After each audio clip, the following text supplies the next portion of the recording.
the issue of the day here in Pennsylvania, hydraulic fracturing and manufacturing. As both of you gentlemen know, as many as a dozen federal agencies have announced their intention to regulate hydraulic fracturing, while the states have always played such a vital role in regulating the day-to-day activities of the development shale plays around the country. We'll go ahead and start with you, Secretary Hanger. What is the proper role for the federal government in regulating hydraulic fracturing? Well, a couple things that I want to address before I answer that question. I will answer that question. And on gas, let's remember. Let's remember where we start this conversation from. The U.S. is producing a record amount of natural gas. And that's an accomplishment here in Pennsylvania. Frankly, Governor Rendell played a big role in, and Secretary Krancer, I'll be glad to say, is also playing a role in producing that gas. It's also critically important to maintain public confidence in the production. In fact, New Jersey signed a one-year moratorium. Governor Christie signed a one-year moratorium on hydraulic fracturing in New Jersey. I think that's a mistake. It's absolutely critical that we assure the public that there is appropriate oversight of this industry. That's why when it was our turn to provide oversight, we more than doubled the number of inspectors in Pennsylvania to oversee this industry. At the same time, we permitted 3,000 shale gas wells very, very quickly, and we're very proud of the fact that natural gas now is, in Pennsylvania, will soon be in the top 3 in the country. I can tell you that the federal government and state governments have a critical role in ensuring that public confidence so that we don't have things like what New Jersey did in the one-year moratorium that Governor Christie supported in New Jersey. If you lose the people, for whatever reason, good or bad, in a democracy, you've got a problem. And I think it's absolutely important that as we produce this gas and as we permit the gas wells, and that must happen, that we also can look at every Pennsylvanian and every American and say, yeah, there is honest to goodness oversight of this industry. That's why we can look at you and say, and that's why we can look at you and say, when there's a mistake, they clean it up, the industry cleans it up, the taxpayers clean it up, and that you should feel confidence in using natural gas, and you should be thankful that we have a well-balanced policy. So the record of this administration, put aside the rhetoric of this war on coal, gas, and oil, which is, frankly, just absolutely refuted by the facts.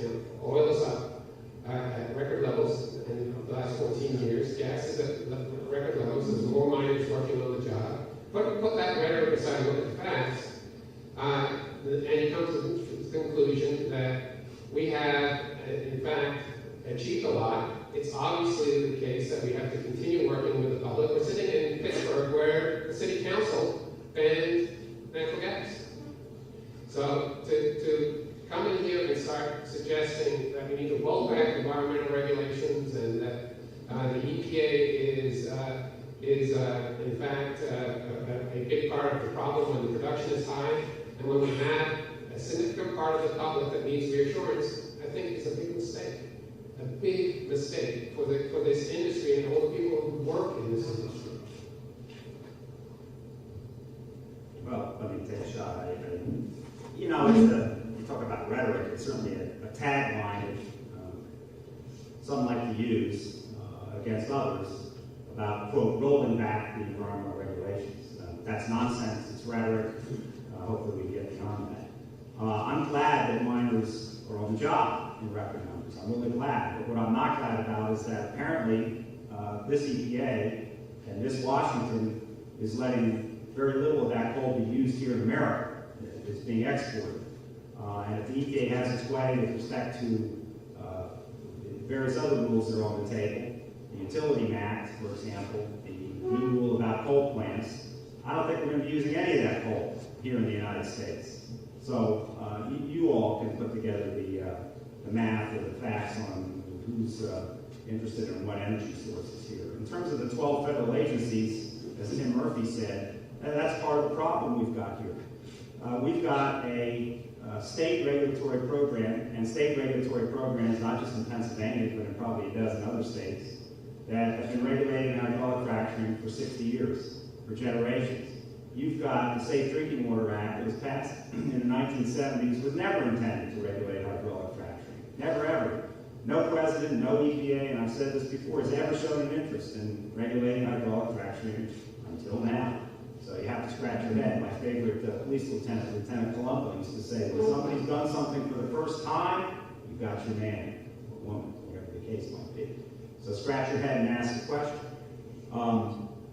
The EPA doesn't know what it's doing with respect to regulating hydraulic fracturing. Do you think any of those other 11 agencies out of that dozen that Representative Murphy talked about have a clue? I doubt it. I want to switch gears real quick. High gasoline and diesel prices act as a drag on the economy. They drive up the cost for production and delivery of products, and they reduce the purchasing power for American families. We saw in 2011 a national average gas price of $3.53, which was an all-time record high. This year we have seen record highs in 6 of the 8 months that have been concluded here. And we also just had record high gas prices for Labor Day. What needs to be done to reduce these gas prices for American families and businesses that we're facing right now? Well, the first thing that we have to do is be straight with American people. And let's remember that oil price is priced globally.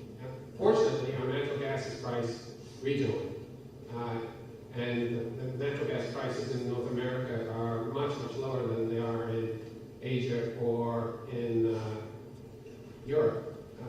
Probably about a fourth of what they are in Asia and Europe. But that's not true for oil. This is a globally priced product. The reason why President Obama is supporting two things is exactly that fact. The first is, even if price goes up and you use half as much to make your trip, your bill is probably going down. And that's why the fuel efficiency standard for cars is so darn important. It's critical to the future of this country and our economic security that we use oil. It's probably going to be somewhat expensive, more efficiently, and get more miles per gallon. Absolutely critical. The second thing that's absolutely critical is the Natural Gas Act. It's been sitting in Congress since 2009. John Boehner won't even call it up for a vote. It at least was brought up for a vote in the Senate, and it got 51 votes. But the Republican Party, its leader, filibustered the Natural Gas Act, essentially the Pickens plan. And so, in the math of the Senate, 51 is not good enough. You've got to get 60. It failed on that vote. President Obama has been calling for the Natural Gas Act to be passed precisely because he understands gasoline prices are set in a world oil market, and we need to move to this cheap domestic natural gas resource. I drove out here today, and I drove out after fueling up at 377. If I had a natural gas vehicle with a natural gas fueling infrastructure, I could have probably fueled up at $2 or less per gallon. Why don't we have that? It's because this country hasn't passed the Natural Gas Act. We continue, and I do so again today, to call for it to be passed. Let's get to work in moving to that cheaper, cleaner substitute and be less threatened by these high oil prices. So those are the two things, both of which Governor Romney opposes. He opposes higher fuel efficiency standards, and he opposes the natural gas standard. Well, let me say this. If Governor Romney were elected president, he would not have a Secretary of Energy who, before he became Secretary of Energy, unabashedly said he thinks it would be a good thing for Americans if gasoline prices here were the same as they were in Europe. Nothing more need be said. Do we have any questions from the audience? Yep, sir. As a manufacturer, okay, we're looking to participate in this great resource. But one of the biggest things that we some of the trade issues. Now, I know that both sides of the aisle have had an opportunity to look at this. I mean, we have it already passed, one of them is the currency reform bill, and the other one is the border adjusted tax law, okay? People aren't aware of it. The pipe, the Keystone Pipeline, has already been purchased, it's on the ground, and it's all formed. We also know that right now we're looking at all-time highs in the amount of oil country tubular goods and war products that are being dumped in here in the United States. What we've been advocating through the Steel Caucus, some of the other agencies, is why we can't get a currency reform bill. Republicans have the opportunity to bring it up in the Senate. They have. It's passed the House. The president has been against it all along. So I guess our question as manufacturers are, where do both these sides stand? Why are you ever going to look at fair trade? And that's what we're concerned about, is fair trade. Well, very frankly, you're taking me into an issue that I'm not authorized to speak on behalf of the president. So I'm here to talk about energy. The fair trade issue is critically important. What I will do is now speak as myself, okay? I believe this is reasonably representative, but I have to give you that caveat. So I'm not authorized to say on behalf of the president what I'm about to say. Look, in terms of trade, the problems with China are obvious and they are continuing. They involve, of course, both imports and exports. And in the issue of manufacturing, we have to remember both of those things. I personally know that this administration has been more aggressive than any administration in history in taking fair trade complaints to the various courts that are set up to deal with those kinds of concerns. And I think that's appropriate.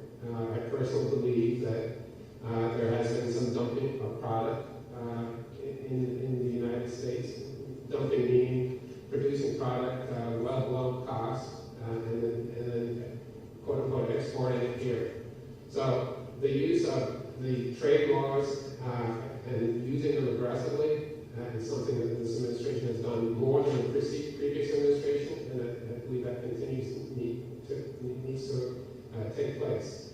We also have to remember that at the end of the day, there are a lot of jobs tied up with exports, and we have to keep those jobs in mind too as we figure out exactly how to handle what is sometimes a difficult trading relationship, particularly with China. Just one thing I'd like to point out is that right now, because of the VAT tax, it's just not China. We have a 14% disadvantage in trading with Canada, which is a NAFTA nation, but yet they did institute a VAT tax, and we're paying 14% premium here also on that. Let me do this. I'm great at taking homework assignments, so I'm going to take yours about the trade issue and do some background homework. But let me, you did mention Canada, and it came up before with respect to Mr. Hanger's comments on Governor Romney's energy policy, the North American energy security, and clearly dealing with our neighbors and our partners is something that we can't turn a blind eye to, nor would we want to. Canada happens to be a good friend of ours. We have the longest unguarded border, I think, in the world. And when you want to rank who our friends are compared to who our supposed friends are, I think you have to put Canada certainly right up there as part of our friends. I'd rather be trading with Canada than, you name it, you could probably name the top 5 other nations that you'd put on the other side of that coin that we already do trade with respect to oil that we either can't count on or don't exactly like us or don't like our value system. So I would just tell you that I will take your question home, and myself and I'm an avid reader on all kinds of topics. I'm going to get up on that, and maybe if you give me your card, I'll get back to you. Great. Well, listen, I want to